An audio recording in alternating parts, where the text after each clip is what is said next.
오늘 누가복음 11장 말씀은 우리 주님이 제자들에게 기도를 가르치시는 말씀입니다.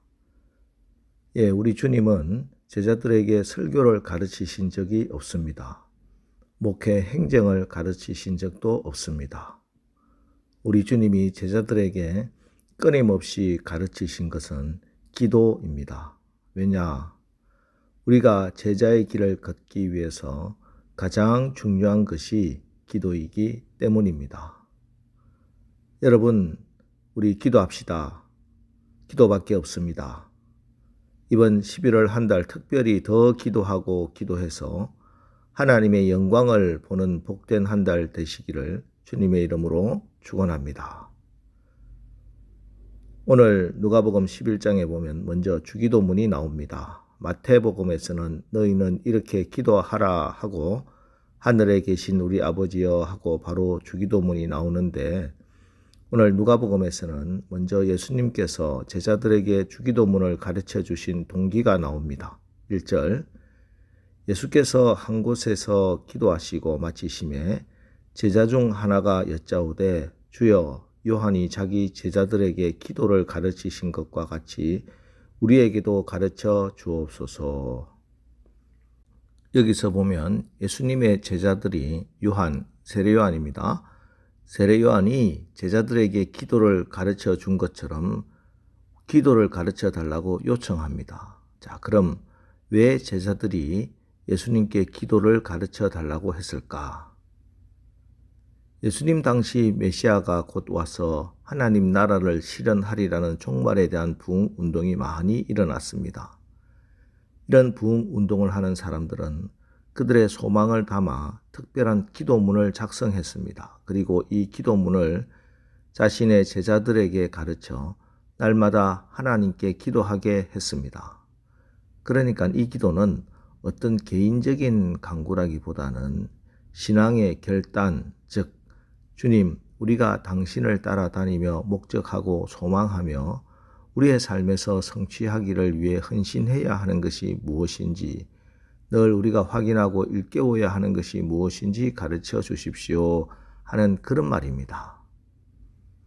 그래서 주기도문은 단순하게 주문 외우듯이 입으로 외우거나 그냥 예배나 모임의 시작이나 마침을 알리는 하나의 절차로 무의미하게 암송할 수 있는 것이 아닙니다.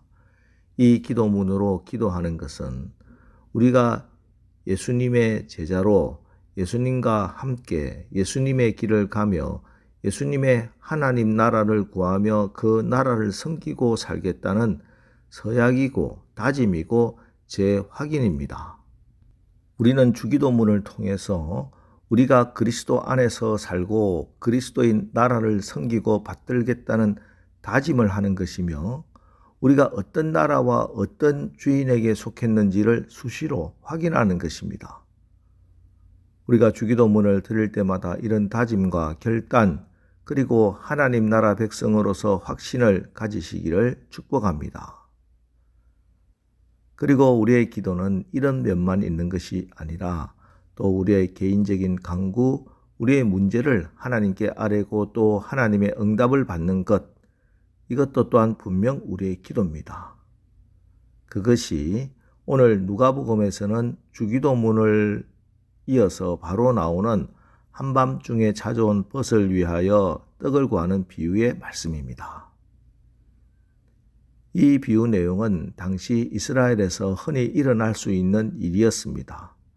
당시의 여행자들은 중동 지방의 뜨거운 햇빛을 피해 저녁 늦게 여행하는 경우가 많았습니다. 그런 여행자 중 한 사람이 한밤중에 친구의 집에 찾아온 상황을 이야기합니다.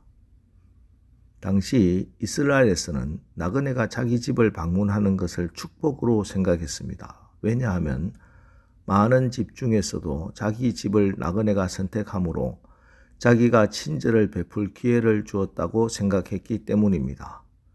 그래서 손님에게 음식을 대접하고 잠자리를 제공하는 것이 당연했습니다. 그런데 오늘은 너무 늦은 밤에 친구의 집에 도착을 했고 또 하필 그 집에 먹을 것이 다 떨어졌을 때입니다. 그래서 나그네에게 친절을 베푸는 책임을 이행하지 못할 난처한 상황이 되고 말았습니다. 그래서 집주인은 급히 자기 마을 친구 집에 가서 떡 3덩이를 빌리려고 나갔지만 밤이 너무 늦어서 이미 불이 다 꺼져 있습니다. 당시 문화로 볼 때 밤에 남의 집 불도 다 꺼졌는데 문을 두드린다는 것은 아주 위급한 상황이 아닌 다음에는 상식적으로 말이 안 되는 행위였습니다. 요즘도 그렇게 하면 실례가 아니겠습니까? 그 당시는 더더욱 그랬습니다. 돌아갈까 망설이기도 했지만 염치불구하고 문을 두드리며 간청합니다. 이에 이 친구가 일어나서 떡을 줄 것이라고 하시면서 우리 주님이 해주신 말씀이 8절 말씀입니다. 8절 내가 너희에게 말하노니 비록 벗됨으로 인하여서는 일어나서 주지 아니할지라도 그 간청함을 인하여 일어나 그 요구대로 주리라. 자, 이 말씀은 기도 응답이 나의 노력에 나의 끈질김에 달려 있다는 그런 말씀이 아닙니다. 우리가 기도할 때 우리를 낙심케 하는 여러 가지 상황이 있다고 하더라도 하늘 아버지를 믿으라는 말씀입니다. 내가 지금 아버지께 기도하고 있다는 이 사실을 분명히 믿는 믿음으로 기도하라 하는 그 말씀입니다. 이 사람이 친구에게 가서 요청하려고 할 때 갈 수 없게 만드는 조건들이 참으로 많았습니다. 모든 사람이 다 잠든 깊은 밤중에 잠든 사람을 깨울 생각을 하니 도무지 미안하고 죄송해서 갈 용기가 없었을 것입니다. 하지만 이 사람은 용감하게 가서 소리 지르고 문을 두드리며 간청했습니다. 우리도 감히 하나님 아버지 앞에 설 면목이 없습니다. 하나님의 자녀답게 살지도 못한 것도 많고 범죄한 것도 많아서 하나님께 무엇을 간구할 염치도 없고 용기가 없을 때가 많을 겁니다. 그러나 체면을 생각하거나 좌절하지 말고 하나님께 간구하고 매달려야 할 것입니다. 왜? 우리의 기도를 들으시는 그분은 우리의 아버지이시기 때문입니다. 오늘 본문 11절 12절에서 너희 중에 아버지 된 자로서 누가 아들이 생선을 달라 하는데 생선 대신에 뱀을 주며 알을 달라 하는데 전갈을 주겠느냐 하는 말씀은 기도할 때 전혀 그런 일이 일어나지 않는다는 말이 아닙니다. 때로는 생선을 달라고 했는데 눈앞에 뱀이 나타나고 알을 구했는데 도리어 무서운 전갈이 나타나서 우리의 기대와 소망에 어긋나는 일이 있어도 낙심하지 말고 계속 믿고 기도하면은 뱀같이 보이던 것이 사실은 맛있는 생선이고 전갈 같은 것이 결국에는 알이었다는 것을 알게 하신다는 것입니다. 이것이 기도 응답의 신비고 이것이 우리 하나님의 능력입니다. 그러므로 응답받는 기도를 드리려면 눈으로 보고 손으로 만져지는 것에 의해서 낙심하지 말고 약속하신 말씀을 굳게 붙잡고 흔들리지 않는 말씀 위에 믿음으로 굳게 서서 기도해야 하는 것입니다. 그렇습니다. 사단은 오늘도 그리고 이번 한 달도 우리가 기도를 중단하고 기도를 포기할 만한 충분하고 합당한 이유를 만들어낼 것입니다. 그러나 우리 주님은 포기하지 말고 계속 기도하라고 말씀하십니다. 믿음으로 기도하라고. 그러면 믿음은 바라는 것들의 실상이요 보지 못하는 것들의 증거니 우리의 이 믿음은 우리의 기도가 응답받음으로 증명이 된다는 말씀입니다. 오늘 새벽 그리고 이번 한 달 아버지께 기도합시다. 기도의 장애를 뚫고 방해를 돌파하면서 믿음으로 기도합시다. 그래서 반드시 응답받아서 우리 아버지 하나님의 능력과 사랑과 신실하심을 온 세상에 증거하는 이번 11월 한 달 되시기를 주님의 이름으로 축원합니다. 기도하겠습니다. 하나님, 오늘 우리의 기도가 우리의 기대와 신념의 기초를 두는 것이 아니라 하나님이 우리의 아버지 되신다는 주님의 말씀, 약속하신 그 말씀에 근거가 있고 이유가 있음을 다시 한번 확인합니다.